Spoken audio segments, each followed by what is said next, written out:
2 rakaat sampai Allah Subhanahu wa taala mewafatkan Nabi sallallahu alaihi wasallam. Jadi Nabi sallallahu alaihi wasallam apa?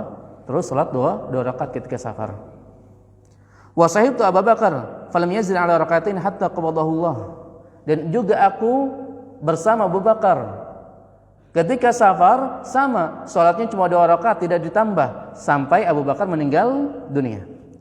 Wa sahibtu Umar falam yazid ala rakaatain hatta qabadahu Allah. Dan aku juga bersama Umar, yaitu bapakku. Ya. Dan Umar tidaklah menambah 2 rakaat sampai Allah wafatkan. Ya. Tsumma sahibtu Utsman falam yazid ala rakaatain hatta qadahu sama, Utsman juga menambah 2 rakaat sampai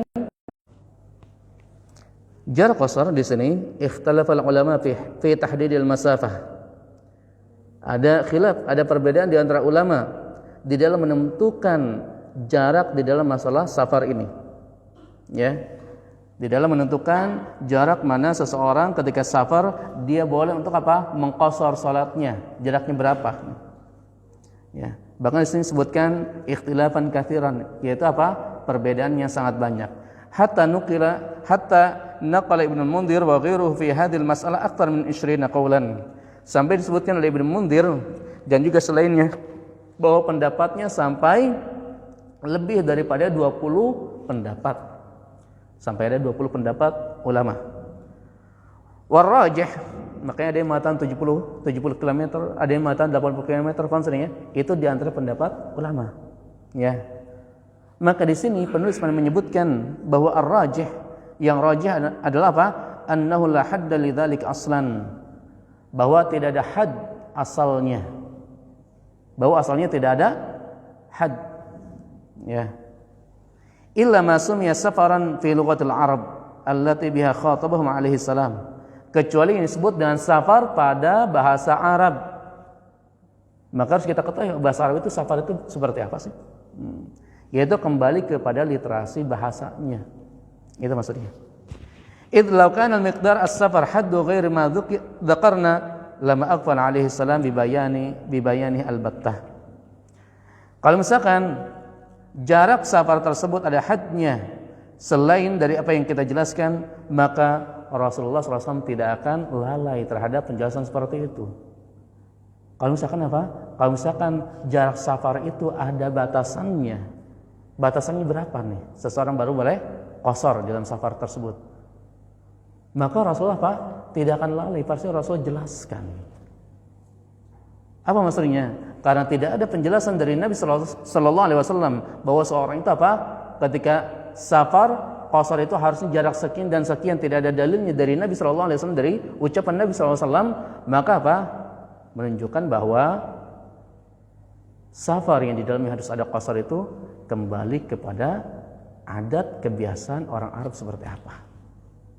Ya. Wala aqfalu, makanya ya karena Rasulullah tidak jelaskan, lalu di sini disebutkan juga wala aqfaluhum su'aluhu alaihi salam wala tafaqu ala tarki naqli tahdidi fi dzalika ilaina. Dan juga mereka, yaitu para sahabat juga tentunya tidak akan lalai, tidak akan lupa terhadap pertanyaan kepada Nabi sallallahu alaihi wasallam. Dan juga ya, mereka juga pasti akan bersepakat. Ya, kalau misalkan sudah ditetapkan oleh Nabi SAW, pasti mereka akan menyebutkan, yaitu apa? Bahwa Nabi SAW menyebutkan bahwa safar itu jaraknya sekian yang dibolehkan untuk apa? Untuk qasar dalam salat.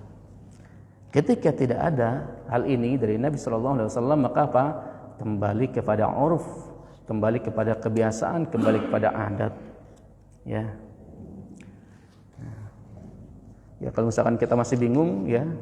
Kalau misalnya masih bingung berapa dan berapa, ya ikuti saja perkataan ulama, ya, yang mengatakan ada tahdidnya. Misalkan kalau masih bingung, paham ya, ini kita safar ke sana nih, safar belum, ya kan? Coba tanya masyarakat kita, safar belum. Misalkan masyarakat masih bingung juga, maka kita lihat kepada pendapat ulama yang menentukan apa? Jarak dengan apa? Misalkan ada yang mengatakan 80 km kita ambil, ya. Misalkan jaraknya 80 km. Di antara ulama ada yang mengatakan jaraknya 80 km.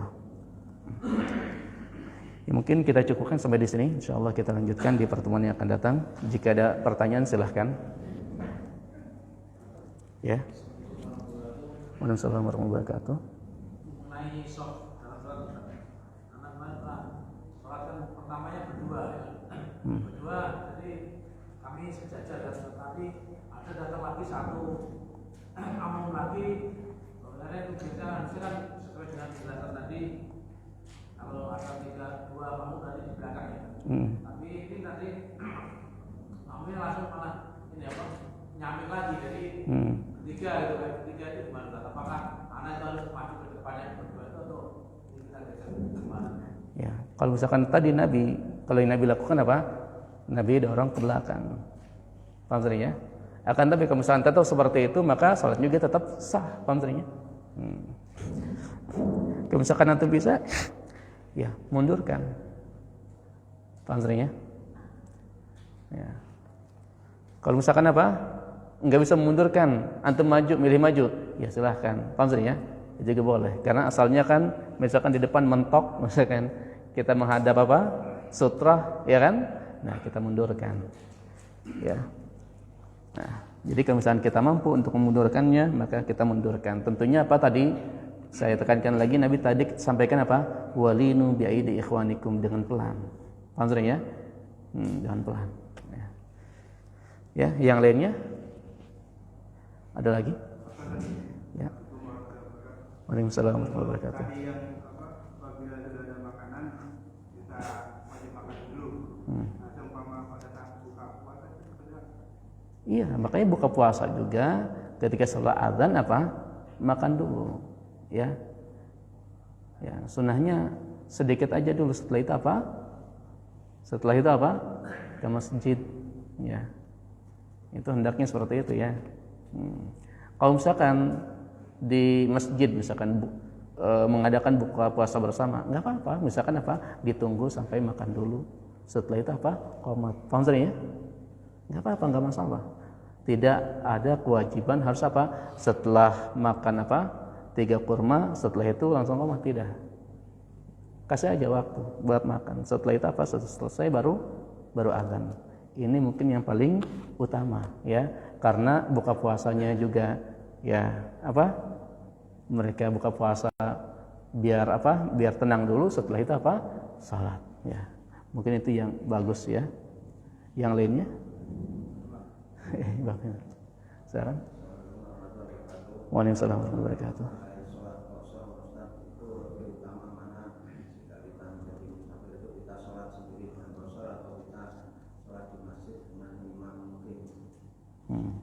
Tentunya yang paling utama sholat jamaah ya. Walaupun kita qashar, lebih utama mana ya, jamaah dengan orang yang mukim, apakah sholat sendiri yaitu qashar. Tentunya yang paling utama adalah apa? Sholat jamaah. Karena Nabi SAW sampaikan apa? Sholatul fardhi kemarin apa?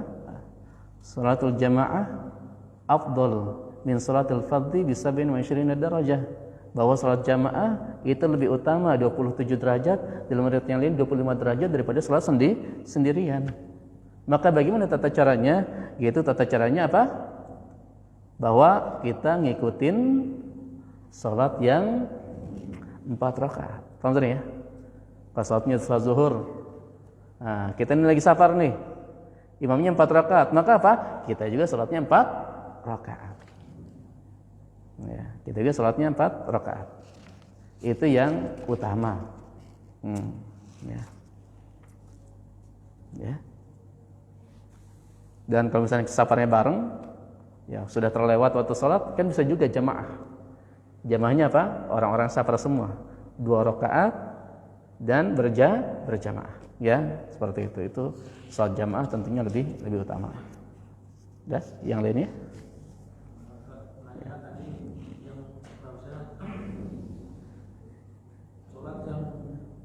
Kalau perang di 1 rakaat ini berarti mutlak atau semuanya? Berarti mutlak semuanya sholat 1 rakaat. Wallahu a'lam ya. Karena ketika perang itu apa? Salat itu 2 rakaat, yang 1 rakaat itu bersama imam. Yang lainnya kan apa? Kan 2 baris. Nah, yang 1 baris ngikuti imam, yang 1 baris lagi berjaga.